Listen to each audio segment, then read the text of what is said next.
Hello दोस्तों, मेरे YouTube channel में आप सभी का स्वागत है। आज मैं अपने मायके आई हुई हूँ। यहाँ मतलब मेरा जो मायका है, अभी फ़िलहाल हम लोग गांव में शिफ्ट हो गए हैं। सो यहाँ का जो लाइफस्टाइल है ना दोस्तों, इतना मतलब अच्छा है बोलना चाहिए। यदि आपके घर में सारी व्यवस्थाएं हैं तो गांव से अच्छी लाइफ हो ही नहीं सकती। एजुकेशन बात अलग है कि यहाँ पे एजुकेशन को इतना इम्पोर्टेंस नहीं दी जा रही है। यहाँ पे एजुकेशन को लेकर लड़कियों को पहले ही मतलब 12th के बाद बाहर भेजना ही नहीं चाहते हैं लोग। पर मेरे घर में ऐसा कुछ नहीं था। हम लोग तो शुरू से ही बाहर रहे हैं। पापा आर्मी में थे, उसके बाद फिर सतना रहे। वो बात अलग है कि हमारे घर में मतलब घर उतना अच्छा बना नहीं है। सतना में भी हम लोग इतना अच्छे से नहीं रह पा रहे थे। मतलब बोलना चाहिए कि जो हमारी फाइनेंशियल कंडीशन थी उतनी प्रॉपर नहीं थी, और आज भी हम लोग उस चीज़ से सफ़र कर रहे हैं। मैं काफ़ी टाइम से सोच रही थी कि मैं ब्लॉगिंग करूं। बहुत सारे लोगों की रिक्वेस्ट आ रही थी कि प्लीज़ आप अपने बारे में कुछ बताइए। तो मैंने एक वीडियो बनाया था, फिर उसके बाद मैंने ब्लॉगिंग करना बंद कर दिया। फिर अभी जैसे कि देखा कि मेरी एक बहन के साथ कोलकाता में क्या इंसिडेंस हुआ। मतलब इतना मन ही नहीं करता था दोस्तों कि हम कुछ बनाएं इस टॉपिक में। जो कोलकाता में उस लड़की के साथ हुआ, उसको देख के मतलब मुझे ऐसा कहना नहीं चाहिए। हालांकि बड़े जो मतलब हाई क्लास फैमिली है उनको तो मुझे लगता है कोई फ़र्क नहीं पड़ रहा, लेकिन हम मिडिल क्लास फैमिलीज़ जो हैं उनको बहुत फ़र्क पड़ा है दोस्तों। जो हमारी अभी बच्चे हैं, जस्ट लिटरली उन्होंने 12th किया है या फिर प्रिपरेशन के लिए बाहर जाना चाह रही हैं, या फिर अपने कैरियर में सेट होने के लिए वो कुछ करना चाह रही हैं, तो दोस्तों लिटरली यहाँ पे पूरा बैन कर दिया गया है कि मतलब लड़कियों को वो इंसिडेंट्स देखने के बाद मतलब कोई इस फेवर में नहीं कि हम अपनी लड़की को बाहर भेजें, बाहर पढ़ाएं या फिर जॉब के लिए भेजें। और बोलना नहीं चाहिए, हमारा समाज ही हमारी लड़कियों को आगे बढ़ने ही नहीं देना चाह रहा। दोस्तों 2012 में जो घटना निर्भया के साथ हुई थी, उसके बाद बड़े मुश्किलों से हम लोगों ने अपनी फैमिलीज़ को समझाया था, क्योंकि हम लोग मध्यम वर्गीय परिवार से बिलोंग करते हैं और हमारा रहन सहन अभी भी गांव का है। देख रहे हैं दोस्तों, गांव का है पूरा। आज की जनरेशन में भी वही कंडीशन हो गई कि मतलब 2012 में जो घटना हुई थी, इस 2024 में भी वही रिपीट हुई।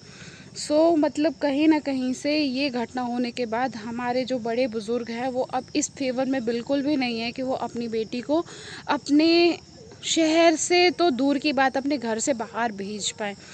उन लड़कियों से पूछिए दोस्तों, जो घर में रह के अपने गांव के घर में रह के या फिर अपने मध्यम वर्गीय परिवार से बिलोंग करती हैं, वो पढ़ना चाहती हैं।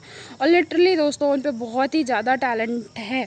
उस टैलेंट को यदि निखारना भी चाहे ना, तो हर तरह से रिस्ट्रिक्शन लगाए जा रहे हैं कि नहीं, क्या मतलब हुआ इतना पढ़ाई करने का जब तुम जॉब स्थल में ही सेफ नहीं हो। बात इसकी नहीं है कि एक डॉक्टर के साथ हुआ, बात यह है कि हम इंसान कैसे हैं, एक महिला के साथ हम ऐसा भयानक व्यवहार कर सकते हैं। बात यह है कि जिस मान्यता पर, जिस फिलॉसफी पर भारत ही नहीं पूरी दुनिया चल रही है इस समय, वो है कंजम्पशन की। हमारी सांस सांस में, हमारी व्यवस्थाओं के हर मोड़ में, हर जोड़ में बात कंजम्पशन की है। तुम्हारी जिंदगी इसीलिए है ताकि तुम कंज्यूम करो। हैप्पीनेस बस एक जगह से आ सकती है, भोगने से। जितना ज्यादा हो सके अपने आप को भोग दो। फिजिकल प्लेजर, मेंटल हैप्पीनेस, अपने आप को ज्यादा से ज्यादा दो। तुम इसीलिए पैदा हुए हो। और जब ये फिलॉसफी होगी ना, तो जिस किसी के साथ अत्याचार किया जा सकता है, इंसान अपने प्लेजर की खातिर उससे अत्याचार करेगा, या कम से कम इस मौके में रहेगा कि कब मौका मिल जाए और मैं अपनी। कई बार ऐसा होता है कि हम लड़कियां जो चीज़ करते भी नहीं है उसका भी पनिशमेंट हमें ही मिलता है।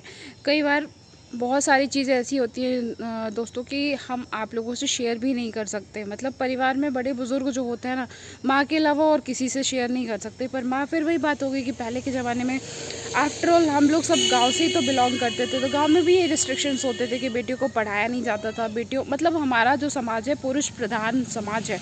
आज भले ही हमारी बेटियाँ कुछ भी कर लें, लेकिन सेफ़ नहीं है और उनका नाम भी नहीं है। कुछ भी हो जाए, कैसे भी हो जाए, लेकिन आज भी उनकी कंडीशन पैरों की जूती के तले ही बताई जाती है।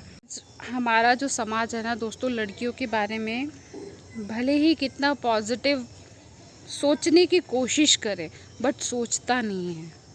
यदि हमारी लड़कियों में कोई हिडन टैलेंट है ना, उसको निखारने के लिए या फिर उसको प्रेजेंट करने के लिए इतना सोचता है दोस्तों, इतना सोचता है कि बता नहीं सकते।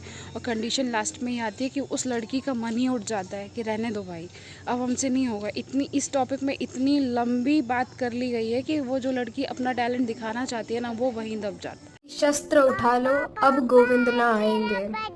छोड़ो मेहंदी खड़क संभालो, खुद ही अपना चीर बचा लो। द्यूत बिछाए बैठे शकुनी, मस्तक सब बिक जाएंगे। सुनो द्रौपदी शस्त्र उठा लो, अब गोविंद ना आएंगे। कब तक आस लगाओगी तुम बिके हुए अखबारों से? कैसी रक्षा मांग रही हो दुशासन दरबारों से? स्वयं जो लज्जाहीन पड़े हैं वे क्या लाज बचाएंगे? सुनो द्रौपदी शस्त्र उठा लो, अब गोविंद ना आएंगे। कल तक केवल अंधा राजा अब गूंगा बहरा भी है। होठ सिल दिए है जनता के, कानों पर पहरा भी है। तुम ही कहो ये अश्रु तुम्हारे किसको क्या समझाएंगे? सुनो द्रौपदी शस्त्र उठा लो, अब गोविंद ना आएंगे।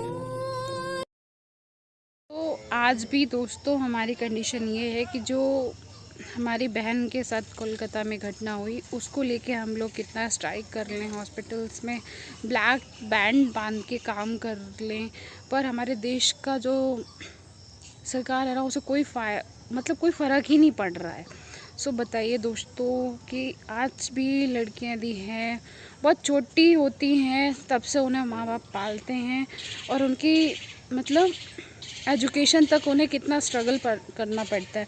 और जब आज लड़कियां अपने मुकाम में पहुंच जाती हैं और मुकाम में भी सेफ़ नहीं रहती हैं, वहाँ पे भी उनके साथ ऐसा इंसिडेंस होता है, तो कितना बुरा फील होता है दोस्तों। सो हम बस इतना कहना चाह रहे हैं कि हम ना इंसान हैं, किसी की पैरों की जूती नहीं है। हम इंसान हैं, हम पे भी वही जान होती है जो एक समाज का जो पुरुष प्रधान होता है उस पे होती, वही जान हम पे भी होती है। बस हम लोग हर चीज़ एडजस्ट करने की कोशिश करते हैं अपना समाज के तौर पे।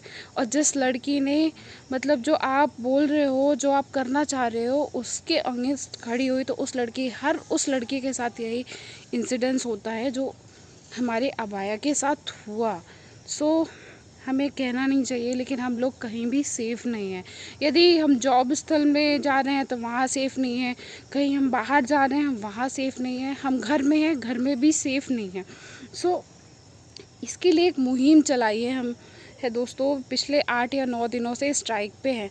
जैसे कि मैं अपने शॉर्ट वीडियोस में डाल रही हूँ, पर देखा जाए कि उसमें भी एक आप खुद सोचिए, कॉमेडी वीडियो होता या फिर कुछ भी होता, उसको इतना शेयर किया जाता कि पूरी देश की जनता, यदि वो सेलिब्रिटी जो कॉमेडी डाल रहा है वो आता तो उसके आगे पीछे घूमती। बट आज हमारे देश की जनता पे लानत है। उस लड़की को इंसाफ दिलाने के लिए कोई भी एक इंसान आगे नहीं आ रहा है। बस मेडिकल स्टाफ जितना है बस वही आगे आ रहा है, वही स्ट्राइक पे है, वही सब कुछ कर रहा है। बाकी किसी भी स्ट्रीम या किसी भी सेक्टर से लोग सामने नहीं आ रहे। आप उस माँ बाप की सोचिए जिसकी बच्ची के साथ ये हुआ है, कल को आपकी भी तो बच्ची हो सकती है ना इस पे। बट किसी को कोई फ़र्क नहीं पड़ता। 2-4 महीने बाद ये चीज़ बिल्कुल साइलेंट हो जाएगी और सिर्फ सफ़र करेंगे उस बच्ची के माँ बाप, और वो हमारे देश की सारी लड़कियाँ जो ये चीज़ फील कर सकती हैं कि उस लड़की के साथ क्या हुआ होगा उस दिन। टूटेगी संविधान की पेटी की जिस दिन इज्जत लूटी जाएगी किसी मंत्री की बेटी की। ये हुई ना बात। दोस्तों KGM में मेरे एक सीनियर है, जो एक नहीं एक्चुअली 2-3 सीनियर्स हैं जो वहाँ पे वर्क कर रहे हैं, ऐसा सीनियर रेजिडेंट या फिर एसोसिएट प्रोफेसर के रैंक पे हैं, और कुछ प्लास्टिक सर्जरी से डिग्रीज़ कर रहे हैं वहाँ पे। तो उन्होंने काफ़ी जो वहाँ का आंखों देखा हाल है वो बताया, और एक भाई ने मेरे मैसेज भी ड्रॉप किया कि हो सकता है किसी की सोशल मीडिया से तो देख के लोग एक्टिव हो, हमारा साथ दें। पर दोस्तों हर जगह से निराशा ही हाथ लग रही है और कोई हमारा साथ देने के लिए तैयार ही नहीं हो रहा है। सो आप लोगों से रिक्वेस्ट यही है कि प्लीज़ हमें सपोर्ट कीजिए। कम से कम निर्भया को न्याय दिलाने में इतने साल लग गए थे, क्योंकि वो वर्क प्लेस पे नहीं थी, लेकिन ये तो वर्क प्लेस में थी ना। अब इससे बड़ा जाति क्या हो सकती है एक औरत के लिए। तो दोस्तों आज हम कलकत्ता की जो घटना हुई है इससे पूरा देश जो है हिला हुआ है, लेकिन मेरा जो पर्सनल थॉट है जो मैं यहाँ पे आज जनता को बताना चाहता हूँ, 16 दिसंबर 2012 को भी एक ऐसी ही घटना दिल्ली में हुई थी जिसे हमने निर्भया 1.0 का नाम दिया था। उस समय भी ना हम एक ही नारे लगा रहे थे, वो बेटी थी, वो बेटी थी। 12 साल बाद भी हम यही कह रहे हैं, वो बेटी थी। अब बात मेरे लिए, मेरे पर्सनल लेवल पे बात इस पे नहीं रह गई है कि वो बेटी थी या वो डॉक्टर थी या वो माँ थी, वो इंसान थी। क्या हम 2050 में भी अपने बच्चों से यही नारे लगवाएंगे कि वो बेटी थी? कौन सा वो स्तर बचा है कि शासन जागेगा और इन रेपिस्ट को, इन मर्डर के लिए कोई ऐसी निकालेगा पनिशमेंट जिससे कि क्राइम करने वालों की सोच में भी रूह कांपनी चाहिए। कब तक हम बस टी टॉक शो पे बैठ के चाय पे चर्चा करेंगे कि यार ये गलत हुआ? निर्भया 3.0, 4.0, 5 कितने निर्भया चाहिए? कौन से सेक्टर से चाहिए? अब हम क्या इस पे नहीं आ सकते कि हम इंसान हैं? वो इंसान थी। बेटी तो आप 2012 में भी कह रहे थे ना, कब तक करेंगे बेटी थी? बेटी के लेवल पे हमारा शासन नहीं जग पा रहा है, इंसान के लेवल पे शायद हमें अब उसे जगाना पड़ेगा।